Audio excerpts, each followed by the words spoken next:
Hi மக்களே, எப்படி இருக்கீங்க? என்னப்பா திடீர்னு வீடியோ போடுறா, திடீர்னு காணாமல் போயிடுறா அப்படின்னு நீங்கள் நினைக்கிறது எனக்கு நல்லாவே தெரியுதுங்க. சாரிங்க. ஓரளவு கண்டினியூஸாக வீடியோ போடுறதுக்கு நான் ட்ரை பண்ணுறேன். நானும் கேராவும் ஒரு கல்யாண வீட்டுக்கு தாங்க கிளம்பியிருக்கோம். நான் யார் க்யூட்டாக இருக்காங்கிறத நீங்கள் வந்து சொல்லுங்கள். ரெண்டு பேரும் சேமாக ட்ரெஸ் போட்டிருக்கோம்ல. கேராட்ட கேட்டால் எம்மா நான் தான் அழகாக இருக்கேன் அப்படின்பா.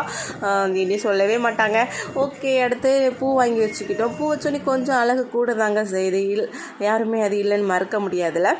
இது அவங்களுடைய பெரிய பையனுக்கு தான் கல்யாணம். ஸோ நாங்கள் வந்து கல்யாணத்தை பார்த்தாச்சு. கொஞ்சம் நேரம் உட்காந்து பார்த்துட்டு நம்மளுக்கு மெயினாக என்னது சாப்பாடு தானேங்க. சாப்பாடு பக்கம் போயிட்டோம்.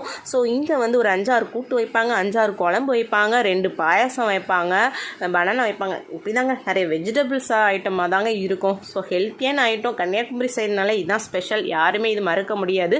ஸோ செங்கல்பட்டு அரிசி கொஞ்சம் உருண்டை அதெல்லாம் பெருசாக தான் இருக்கும். இந்த சாப்பாடு தாங்க இங்கே மேக்ஸிமம் எல்லாருமே ஃபாலோ பண்ணுவாங்க. ஸோ சாப்பாடு சாப்பிட்டோன்னே நல்லா வயிறு நிறைஞ்சிட்டு